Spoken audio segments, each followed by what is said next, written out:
Assalamualaikum warahmatullahi wabarakatuh. Perkenalkan, kami dari kelompok 5 11 PS1 mau mempresentasikan jual beli yang diharamkan oleh Islam. Yang pertama disampaikan oleh Ambar. Yang pertama yaitu jual beli huben.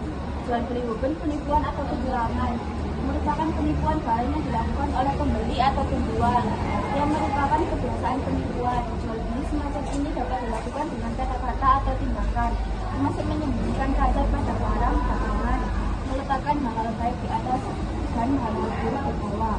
Dasar hukum huben yaitu pada surat An-Nisa ayat 29 yang artinya, wahai orang-orang yang beriman, janganlah kamu memakan harta bersamamu dengan cara yang adil, kecuali berupa perniagaan atas dasar suka sama suka di antara kamu.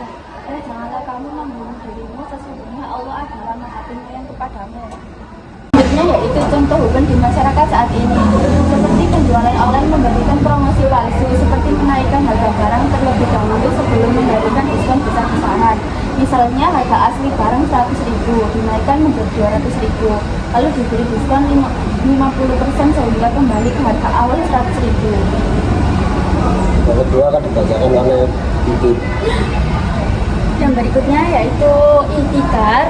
Ihtikar atau yang lebih dikenal dengan menimbun barang. Itu kayak suatu tindakan menyimpan harta dan manfaat atau jasa dan enggan menjual dan memberikan kepada orang lain yang mengakibatkan melonjaknya secara drastis. Hal ini disebabkan persediaan terbatas atau stok barang hilang sama sekali di pasar, sedangkan masyarakat membutuhkan produk dan manfaat dan jasa tersebut. Untuk dasar hukumnya dari Quran surat Al-Hasyr ayat 9 yang artinya orang-orang Ansor yang telah menempati kota Madinah dan beriman sebelum kedatangan mereka, Muhajirin, mencintai orang yang berhijrah ke tempat mereka tidak mendapatkan keinginan di dalam hatinya terhadap apa yang diberikan kepada Muhajirin. Mereka mengutamakan Muhajirin daripada dirinya sendiri meskipun mempunyai keperluan yang mendesak. Siapa yang dijaga darinya dari kepikiran itulah orang-orang yang beruntung. Contohnya di masyarakat yang terjadi pada 2020 terjadi COVID-19, banyak orang yang menimbun masker, hand sanitizer, atau obat-obatan untuk dijual kembali dengan harga yang tidak wajar ketika permintaan tinggi dan pasokan langka. Juga akan disampaikan oleh LC. Riba adalah biaya tambahan untuk kontrak perdagangan yang tidak disertai dengan saldo tertentu. Dengan kata lain, riba adalah pengambilan tambahan harta utama tanpa adanya alternatif transaksi yang membenarkan kenaikan tersebut. Macam-macam riba. Yang pertama ada riba fadlah. Riba fadlah adalah riba yang terjadi karena pertukaran barang sejenis dengan kadar atau takaran yang berbeda. Yang kedua ada ribayat. Ribayat adalah riba yang terjadi karena penundaan dalam serta terima barang atas transaksi jual beli barang ribawi sejenisnya. Yang ketiga ada riba nasi'ah. Riba nasi'ah adalah riba yang terjadi karena adanya penundaan dalam transaksi, biasanya dalam jual beli atau utang piutang. Yang keempat ada riba qard.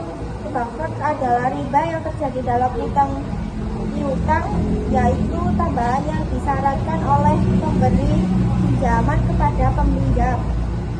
Yang kelima ada riba jahiliyah. Riba jahiliyah adalah tambahan atau kelebihan jumlah pelunasan utang yang telah memberi pokok pinjaman. Biasanya hal ini terjadi akibat peminjaman tidak dapat membayar dengan tepat waktu sesuai perjanjian. Dasar hukum riba ada di Al-Baqarah ayat 278.